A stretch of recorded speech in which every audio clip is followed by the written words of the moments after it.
Subscribe कीजिए education planet YouTube channel को और बेल आइकन को दबाइए लेटेस्ट एजुकेशन और टेक वीडियोस सबसे पहले देखने के लिए।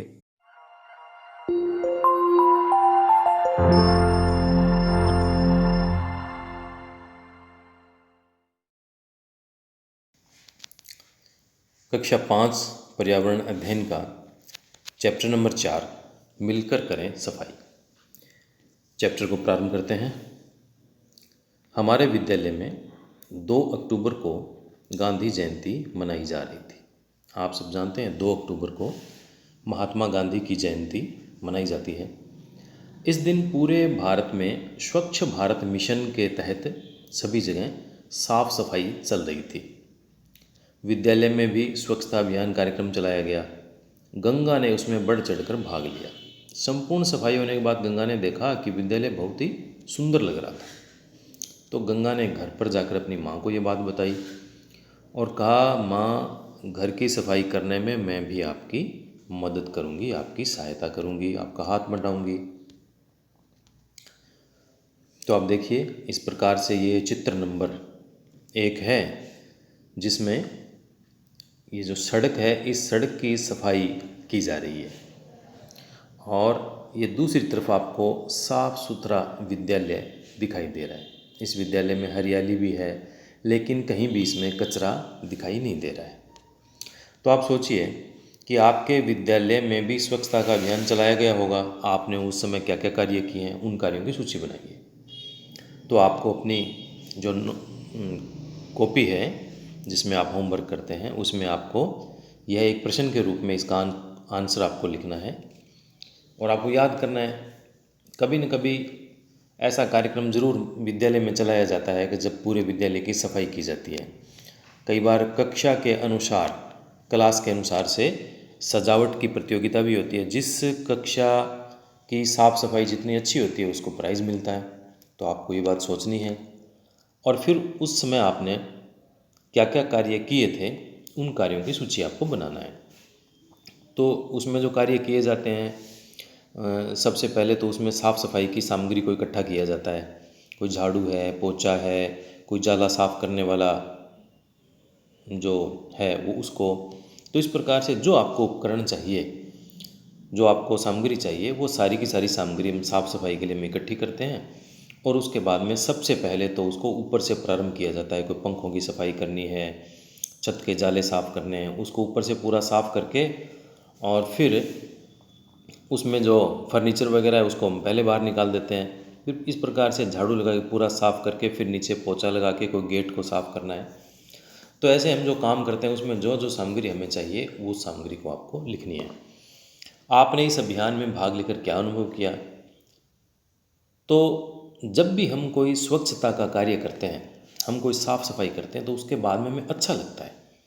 साफ़ और स्वच्छ चाहे घर हो, विद्यालय हो, सड़क हो, उसको देखने के बाद में हमें आनंद आता है। आपने स्वच्छता अभियान के बाद अपनी आदतों में क्या क्या परिवर्तन किया? तो जब इस प्रकार के हम अभियान का हिस्सा बनते हैं तो हमारी स्वयं की दिनचर्या में भी स्वच्छता शामिल होती है। तो इस अभियान के बाद में निश्चित रूप में से आप में जो परिवर्तन आते हैं कि आप भी सफाई पसंद बन जाते हैं। आप घर में भी सफाई पसंद करना चाहेंगे और जिस मार्ग से आप आते हैं, जो सार्वजनिक स्थान है, वहाँ पर आप कचरा नहीं फैलाएंगे। तो इस प्रकार की कुछ अच्छी आदतें हैं जो ऐसे अभियान में शामिल होने के बाद में हमारे साथ में जुड़ जाती है। अब देखिए, स्वच्छ भारत मिशन कब प्रारंभ किया गया था? तो यह जो अभियान था वो महात्मा गांधी की जयंती 2 अक्टूबर 2014 को प्रारंभ किया गया था। और स्वच्छ भारत मिशन, इसको भारत सरकार ने प्रारंभ किया और यह एक राष्ट्रीय स्तर का अभियान है। इसका उद्देश्य है गलियां, सड़कें और सार्वजनिक स्थल को साफ सुथरा करना है। अब ये जो अभियान विद्यालय में चलाया गया था, जिसमें गंगा बहन शामिल थी, तो जब विद्यालय के लिए कुछ दिनों के बाद में जब गंगा चली विद्यालय के लिए, तो उसने देखा कि गली मोहल्ले में कचरे का ढेर लगा था। उसे अच्छा नहीं लगा। विद्यालय जाकर उसने अपनी कक्षा में इस बात की चर्चा की, अपने साथियों से की। गंगा ने बताया कि हम सब अपने स्कूल, घर आदि को तो साफ रखते हैं, पर गली मोहल्ले तो गंदे हैं। ऐसी सफाई से क्या फ़ायदा है? क्योंकि गली मोहल्ले यदि साफ़ नहीं रहेंगे तो फिर हमारा घर साफ रखने का मतलब नहीं है हम बीमारियों से ग्रसित हो जाएंगे, क्योंकि हम सारे दिन घर में तो रह नहीं सकते। वातावरण उससे पूरा साफ तभी होगा जब गली मोहल्ले भी साफ होंगे। इसी बीच हरीश झट से बीच में बोल उठा कि ये हमारा काम थोड़ी है, इस संबंध में हम क्या कर सकते हैं। आप में से भी कई ऐसे छात्र हैं जो ये बात कह देते हैं कि गली मोहल्ला साफ करना हमारा काम थोड़ी है। निश्चित रूप से सरकार इसके लिए कर्मचारियों की व्यवस्था करती है। नगर पालिका नगर परिषद के कर्मचारी सफाई करते हैं, लेकिन सफाई करने वाला एक जना है और कचरा फैलाने वाले सैकड़ों होंगे, तो सफाई करने वाला सफाई पूरी नहीं कर सकता। तो हमारा उस समय योगदान यह है कि हम कचरा फैलाएं नहीं। यदि हम कचरा फैलाएंगे नहीं तो निश्चित रूप से गली मोहल्ला हमारा साफ सुथरा रहेगा। इसके लिए सरकार ने जगह जगह नगर पालिका ने व्यवस्था कर रखी है। आजकल जो कचरा उठाने वाली कचरा संग्रहण करने वाली गाड़ियां हैं वो आती है, तो हमें हमारे घर का कचरा इकट्ठा कर लेना चाहिए किसी कचरा पात्र में, और जब गाड़ी आती है तो उसमें डाल दीजिए। उसके बाद में दिन में जब भी कोई कचरा घर में होता है तो उसको हम कचरा पात्र में डाल के इकट्ठा कर लें। हम क्या करते हैं, कुछ भी हुआ, कोई खाली रैपर हुआ, कोई बिस्किट का, कोई और प्लास्टिक की थैली हुई, हमने उसको उठाया और उसको गली में फेंक देते हैं। तो ऐसा करने से गली में कचरा फैलता है, और सभी लोग ऐसे गलियों में कचरा फेंकेंगे तो पूरा मोहल्ला कचरे से ग्रसित हो जाता है।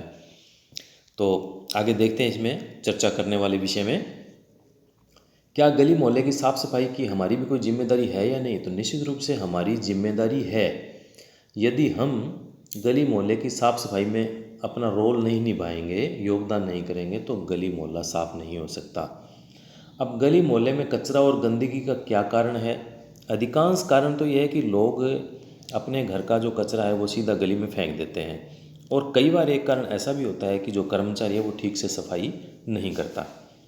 तो हमारे गली मोहल्ले साफ़ रहें, इसके लिए हम क्या क्या कर सकते हैं। इसके लिए हम सबसे ज़्यादा योगदान कर सकते हैं वो यही है कि हम कचरा सड़क पर नहीं फेंकें, कचरे को कचरा पात्र में ही डालें।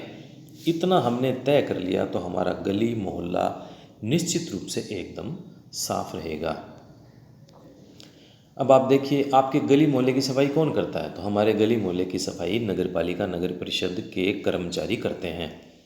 वे इकट्ठे हुए कूड़े का क्या करते हैं और कहाँ ले जाते हैं। वे इकट्ठे हुए कूड़े को उठाकर जो कचरा ले जाने वाली गाड़ी है उसमें डालते हैं, और वहाँ शहर से दूर एक स्थान बनाया होता है, वहाँ पर उस कचरे को वो डालते हैं।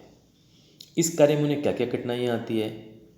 तो इस कार्य में उन्हें एक कठिनाई स्वास्थ्य के संबंध में आती है, क्योंकि जो कचरा होता है उस कचरे में बदबू भी आती है, तरह तरह के उसमें कीटाणु भी हो सकते हैं। तो वो अपने स्वास्थ्य को जोखिम में डालकर भी वो सफाई करते हैं। तो एक दूसरी कठिनाई उनके लिए ये भी हो सकती है कि उन सब के पास दस्ताने होने चाहिए, मास्क उनके पास होना चाहिए, लेकिन मास्क और दस्ताने ये उनके पास उपलब्ध नहीं होते हैं। और कई बार जो उनकी गाड़ी होती है जिसमें वो कचरा लेके जाते हैं वो भी टूटी फूटी होती है। कचरे को डालने के बाद में उस कचरे को ऊपर से ढकना भी चाहिए, ताकि जिस रास्ते पर वो कचरा लेकर जा रहे हैं वहाँ पे कचरा बीच में बिखरे नहीं। तो इस प्रकार की कुछ कठिनाइयाँ इसमें उनको आती है, लेकिन उस कठिनाइयों का समाधान किया जा सकता है। अब सोचिए और बताइए, यदि एक सप्ताह तक आपके विद्यालय या घर के आसपास फैला कूड़ा कचरा साफ नहीं किया जाए तो क्या होगा। एक सप्ताह तक यदि विद्यालय घर के आसपास कूड़ा कचरा पड़ा रहेगा, साफ़ नहीं करेंगे, तो उसमें बदबू आने लग जाएगी। हम वहाँ बैठ भी नहीं सकते, बैठेंगे तो हमें उसकी कचरे की बदबू आएगी। तो यदि हम उसको साफ़ नहीं करेंगे एक सप्ताह तक, तो फिर हमारा वहाँ पे रहना मुश्किल होगा, और रहेंगे तो हम अस्वास्थ्यकर वातावरण में रहेंगे, हम रोग ग्रसित हो सकते हैं। अब देखिए, घर से निकले कचरे में से उन चीज़ों की सूची बनाइए जिनका उपयोग पुनः किया जा सकता है।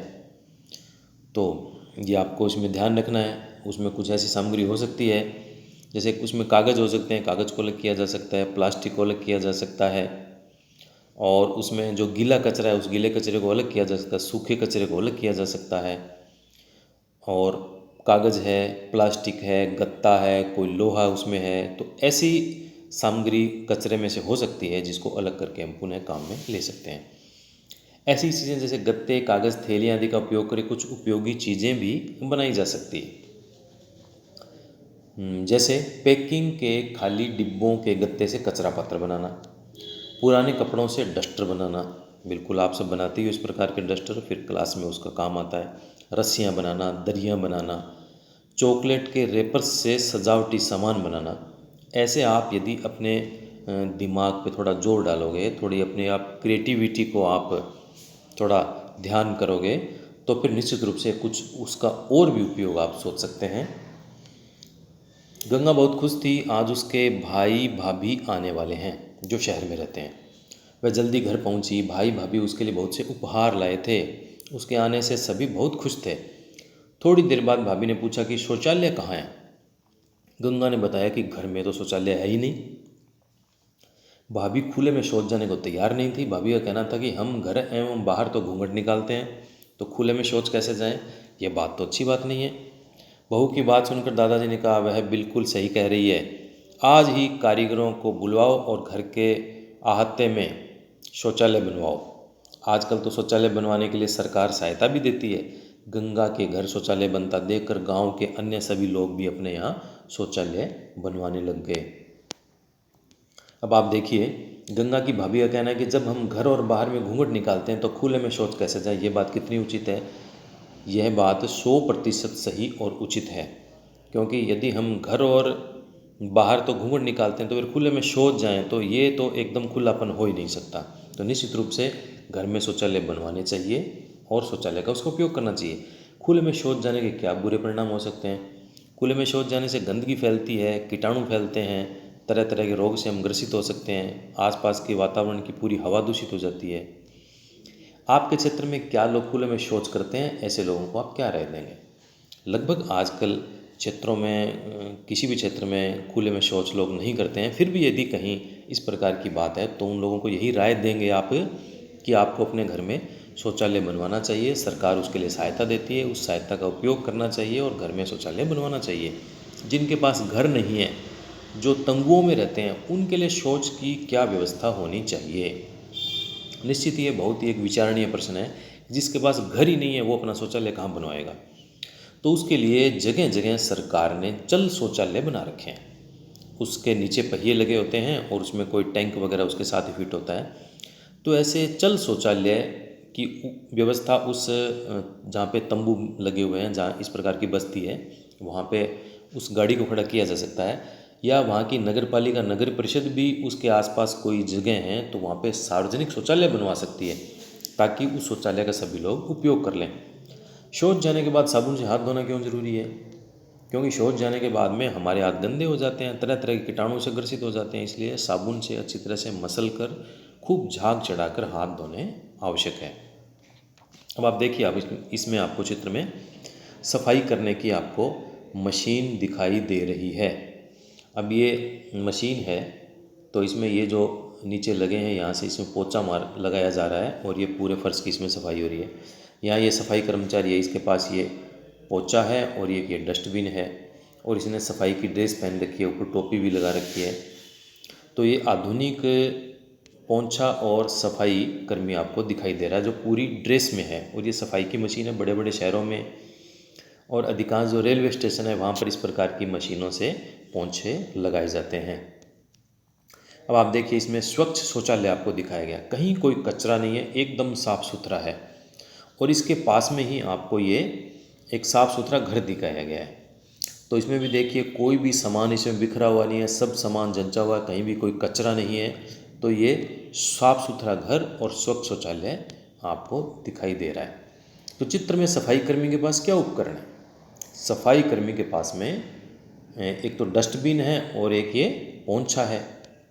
सफाई के उपयुक्त उपकरण न हो तो सफाई कार्य पर क्या प्रभाव पड़ेगा? सफाई का कार्य अच्छी प्रकार से नहीं होगा, कचरा पूरा साफ नहीं होगा। अब देखिए, गंगा के भाई भाभी चंडीगढ़ यात्रा करके लौटे थे। वही उसकी भाभी जिन्होंने घर में शौचालय बनवाया था, उन्होंने उसे वहाँ के बहुत से फ़ोटो दिखाए। गंगा ने देखा कि सभी जगह बहुत साफ़ सुथरी थी। अब वह विचार करने लगी कि हमारे घर तो छोटे हैं और सब जगह इतनी सफाई नहीं है। भाई के मित्र जिसके घर भाई भाभी जाकर लौटे थे, कुछ दिनों बाद गांव आने वाले हैं, ऐसे तो उनको अच्छा नहीं लगेगा। उसने भाभी से इस संबंध में बात की। भाभी समझदार थी, उसने गंगा को समझाया कि छोटे बड़े घर से कोई छोटा बड़ा नहीं हो सकता, बस साफ़ सफाई ज़रूरी है। यह किसी को दिखावे के लिए नहीं होती, वरन ये हमारी आदत का हिस्सा होना चाहिए। हम साफ़ सफाई हमारे स्वयं के लिए करते हैं, हमारा स्वास्थ्य अच्छा रहे, किसी को दिखाने के लिए साफ़ सफाई हमें नहीं करनी चाहिए। तो सफाई हमारी आदत का हिस्सा होनी चाहिए। इस बारे में आपके क्या विचार हैं? निश्चित रूप से सफाई हमारी आदत का हिस्सा होना चाहिए, क्योंकि हम किसी दूसरे को दिखाने के लिए साफ़ सफाई नहीं करते हैं, बल्कि हमारा स्वास्थ्य अच्छा रहे इसके लिए हम साफ़ सफाई करते हैं। और स्वच्छता में ही ईश्वर का निवास होता है, इसलिए जहाँ स्वच्छता है वहीं सब बातें अच्छी अच्छी होती है। दूसरा है, सफाई का कार्य करने वाले लोगों के साथ हमारा व्यवहार कैसा होना चाहिए? सफाई का कार्य करने वाले लोगों के साथ हमारा व्यवहार कृतज्ञता का होना चाहिए। हमें उनका आभारी होना चाहिए कि ये साफ़ सफाई करते हैं, क्योंकि यदि वो साफ़ सफाई नहीं करें तो सब जगह गंदगी हो जाएगी। इसलिए वो बहुत ही महान लोग होते हैं जो साफ़ सफाई का कार्य करते हैं, और उनके साथ हमारा व्यवहार बराबरी का व्यवहार होना चाहिए। उनके साथ में छोटा व्यवहार, ये छोटे हैं ऐसा व्यवहार नहीं करना चाहिए, बराबरी का उनको सम्मान देना चाहिए। अगर हमारे गांव शहर साफ़ नहीं होंगे तो हमारे देश की छवि कैसे होगी? हमारे देश की छवि खराब होगी। कोई बाहर से आएगा, पर्यटक आएगा, कोई बाहर से व्यक्ति आएगा, वो कहेगा ये देश तो गंदा है, यहाँ के लोग सफाई पसंद नहीं है, तो उस देश की जो छवि है वो खराब होगी। अगर हमारे घर की साफ़ सफाई नहीं होगी तो हमारे जीवन पर क्या प्रभाव पड़ेगा? हमारे जीवन पे बुरा प्रभाव पड़ेगा। हम रोज़ाना कोई न कोई बीमारी से ग्रसित रहेंगे, हमारा स्वास्थ्य खराब रहेगा। बेकार में ही हमारा धन जो विकास के कार्यों में लगना चाहिए वो बीमारियों पे लगेगा, बीमारियों की दवाई लाने में लगेगा। इसलिए हमें आर्थिक नुकसान भी होगा, तो स्वास्थ्य का भी नुकसान होगा और आर्थिक नुकसान भी होगा, रुपए पैसे भी हमारे बेकार में लगेंगे। इसलिए हमारे घर की साफ़ सफाई हमें रखनी ही चाहिए। अब देखिए, सफाई करने वाला श्रेष्ठ है, कचरा फैलाने वाला नहीं। सफाई कौन करते हैं? जो सफाई कर्मचारी है, तो वो लोग श्रेष्ठ हैं। अब कचरा कौन फैलाते हैं? कचरा जो अपने आप को सभ्य कहते हैं, ऐसे अधिकांश लोग, उसमें अपवाद भी होता है, और आजकल इस प्रकार की संख्या बहुत कम होगी जो कचरा फैलाते हैं, लेकिन फिर भी ऐसे लोग कचरा फैला देते हैं। तो सफाई करने वाला श्रेष्ठ है, कचरा फैलाने वाला श्रेष्ठ नहीं है। तो भाभी के समझाने पर गंगा और उसकी सहेलियों ने सफाई को अपनी आदत बनाने के लिए कुछ संकल्प लिए। संकल्प उसको हम कहते हैं जब हम कोई बात को तय कर लेते हैं, निश्चित कर लेते हैं हमारे मन में कि हम ऐसा ही करेंगे और उसका जीवन भर पालन करते हैं, उसको कहते हैं संकल्प। तो गंगा और उसकी सहेलियों ने संकल्प लिए, तो वो क्या था? अब हम अपनी कक्षा में कागज़ पेंसिल के छिलके, टॉफ़ी के रैपर्स आदि नहीं फेंकेंगे। हम दीवारों, फर्श और फर्नीचर पर नहीं लिखेंगे, उन्हें गंदा नहीं करेंगे। हम जगह जगह नहीं थूकेंगे और कचरा भी नहीं फेंकेंगे। हम रोज़ नहाएंगे, साफ़ कपड़े पहनेंगे। हम प्लास्टिक की थैलियों का उपयोग नहीं करेंगे। हम हमारी गली, मोहल्ले, घर, स्कूल, सार्वजनिक स्थानों पर सफाई में पूरा योगदान करेंगे। और जब हम बाज़ार में सब्जी, किराने का सामान इत्यादि हम लाने के लिए जाएंगे तो कपड़े का थैला ज़रूर साथ में ले जाएंगे। ये संकल्प तो सभी को, प्रत्येक नागरिक को लेने चाहिए। और जो ऊपर के संकल्प जिसमें हैं, जो विद्यालय से संबंधित है, वो छात्रों को निश्चित रूप से लेने चाहिए। और यदि इस प्रकार के संकल्प हम सभी ले लें तो निश्चित रूप से हमारा मोहल्ला, हमारा घर, हमारा शहर, हमारा पूरा देश एकदम स्वच्छ, साफ सुथरा रहेगा। अब एक समय विशेष आपके लिए जानकारी है महात्मा गांधी के संबंध में। और देखिए, आप इसमें देखना कि कितनी बड़ी बात है कि महात्मा गांधी किस प्रकार से इतने बड़े उस समय नेता थे देश के, जिन्होंने आज़ादी के आंदोलन में योगदान किया था। उन्होंने उस समय एक दिशा दी थी, और भी बहुत से लोगों का उसमें योगदान था जिन्होंने अपना जीवन का बलिदान किया था। भगत सिंह, राजगुरु, सुखदेव, चंद्रशेखर आज़ाद, ऐसे असंख्य लाखों उसमें युवा शामिल थे। लेकिन उस समय जो एक राजनीतिक संगठन था उसको महात्मा गांधी ने नेतृत्व प्रदान किया था और जनता उसके पीछे चली थी। तो उस समय जो महात्मा गांधी जी ने अपना आश्रम बना रखा था, उस आश्रम में कोई भी व्यक्ति यदि जाता तो उसे दैनिक कार्य में सबसे पहले शौचालय साफ करने का कार्य दिया जाता था। अब देखिए, आश्रम में कोई व्यक्ति जाता, कि मैं यहाँ पे रहूँगा, सेवा करूँगा, कार्य करूँगा, तो सबसे पहला काम देते थे शौचालय साफ करने का। और वह व्यक्ति जब इस कार्य को अच्छी तरह से कर लेता था, उसके पश्चात ही उसे अन्य कार्य दिया जाता था। अब देखिए कि उन्होंने सफाई को कितना महत्व दिया था, क्योंकि महात्मा गांधी स्वच्छता और सफाई को सबसे ज़्यादा महत्व देते थे। आज हमारे देश में स्वच्छता का अभियान चलाया जा रहा है। इस बात पर जोर दिया जा रहा है कि सड़कें, स्टेशन, बस स्टैंड आदि सब साफ सुथरे मिले, घरों में कूड़ा पात्र अवश्य हो, साथ ही कचरे का पुनः चक्रण द्वारा निस्तारण करना आवश्यक है। पुनः चक्रण होता है कचरे में से उपयोगी चीज़ों को या ऐसे सामग्री को निकालना जिससे पुनः उस सामग्री को बनाया जा सके। जैसे प्लास्टिक हो सकता है, कागज़ हो सकता है, गत्ता हो सकता है, कोई लोहे की सामग्री हो सकती है जिसका पुनः चक्रण किया जा सकता है। अब आप देखिए इस पाठ से हमने क्या सीखा। स्वस्थ रहने के लिए साफ सफाई आवश्यक है। दूसरी बात, हमें अपनी सफाई स्वयं करनी चाहिए। हमें अपने छोटे छोटे कार्य स्वयं करने चाहिए। सफाई दिखावा नहीं बल्कि एक आदत बनाना है। हम सफाई किसी और को दिखाने के लिए नहीं कर रहे, हम हमारे लिए कर रहे हैं। शौचालय में ही शौच करना चाहिए, खुले में बिल्कुल भी नहीं जाना चाहिए। और आगे है, आपने अपने विद्यालय में स्वच्छता अभियान कैसे चलाया। आपने निश्चित रूप से कई बार अपनी कक्षा की साफ सफाई की होगी सबने मिलजुल कर, तो आपको उसको याद करके लिखना है। आपने क्या सामग्री उसके लिए इकट्ठी की थी, फिर कैसे कैसे आपने सफाई की थी, कैसे फिर आपने अपने कक्ष को सजाया था, उसका आपको वर्णन करना है।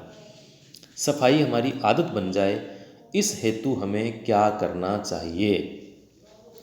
सफाई हमारी आदत बन जाए इसलिए हमें सफाई पसंद होना पड़ेगा।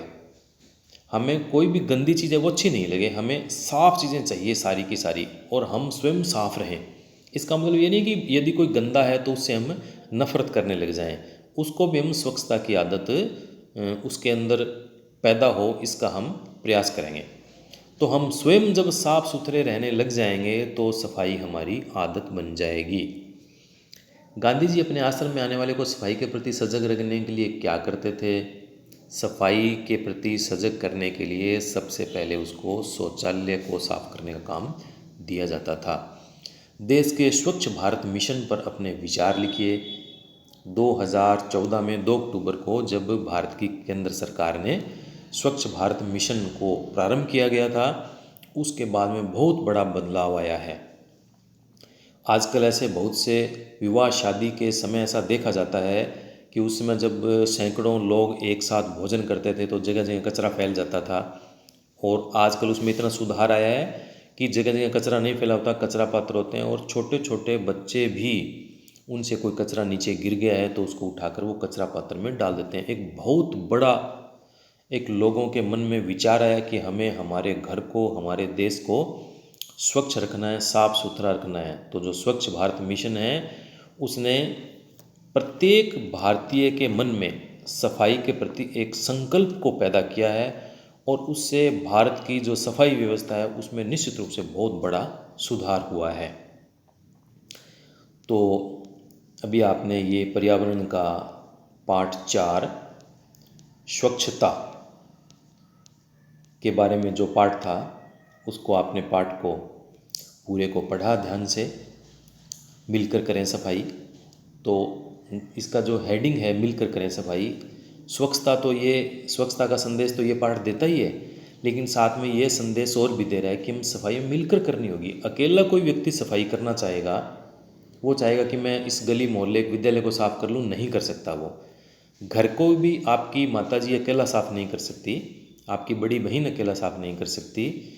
आप सब घर के सदस्य मिलकर घर की सफाई करेंगे, साफ़ रखेंगे तो ही साफ़ रहेगा। इसी प्रकार से विद्यालय, मोहल्ला, हमारी गली, सब लोग मिलकर सफाई की तरफ ध्यान देंगे, तभी सफाई का जो कार्य है, स्वच्छता है, वो सबसे अच्छी हो सकती है। तो आज हम संकल्प लें कि हम सफाई के प्रति जागरूक रहेंगे, और हम कचरा फैलाने में हमारा कोई योगदान नहीं होगा, बल्कि जो हमारा योगदान होगा वो सफाई करने में होगा।